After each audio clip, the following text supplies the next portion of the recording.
Bonsoir à tous, je me présente, je m'appelle Blackfire.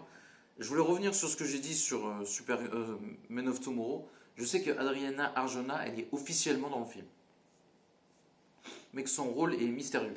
Donc, il y a plusieurs possibilités. Parce que j'avais entendu que Eva Dominici pourrait être Wonder Woman.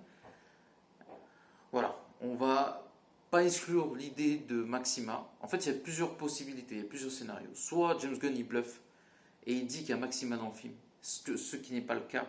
Et du coup, en fait, il est en train de caster Wonder Woman.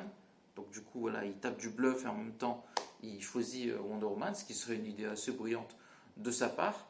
Euh, Sinon, il fait que Adriana Arjona, il la prend pour un rôle mystérieux qui pourrait être Wonder Woman. Parce que si c'est Maxima, pourquoi le cacher? Au bout du compte, ça n'a pas trop de sens. Alors que Wonder Woman, ça a tout intérêt à le cacher.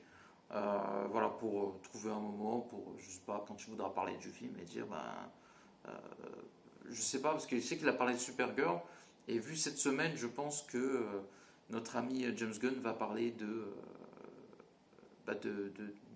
Men of Tomorrow, et puis ça va parler du Batman de Matt Reeves ainsi que Supergirl, et du coup peut-être qu'il va l'annoncer à ce moment-là, c'est pour ça qu'il garde sous le coude, ou alors il l'annoncera peut-être cet été, et en grande pompe en disant voilà, Men of Tomorrow, et Wonder Woman sera dans le film, ce qui hyperait plus les gens que de dire Maxima, qui est certes une méchante intéressante, hein, mais on voit plus Adriana Arjona quand même en Wonder Woman, et éventuellement pourquoi pas, soit c'est un coup de bluff ou pas. En tout cas, il y a une relation dans les comics entre Superman, Maxima et Brainiac. Et en fait, Maxima c'est un peu un anti-héros, elle est un peu complexe.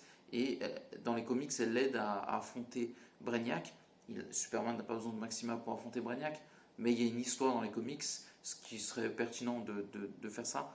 Le problème, c'est que ça ferait un peu trop de rôles féminins forts entre Supergirl, Wonder Woman et Lois Lane. Peut-être que Maxima n'est pas. En plus, il y a Girl. Peut-être que Maxima serait de trop. Voilà. C'est pas quand j'ai quelque chose contre les personnages féminins, mais t'as quand même Girl, Supergirl, Wonder Woman, Lois Lane. C'est bon. Faut savoir doser aussi. Et un autre méchant serait pertinent à la place de Maxima dans cette circonvolution de ce que veut faire James Gunn. Voilà. Après, c'est mon avis. J'ai rien contre les personnages féminins, mais t'en as quand même.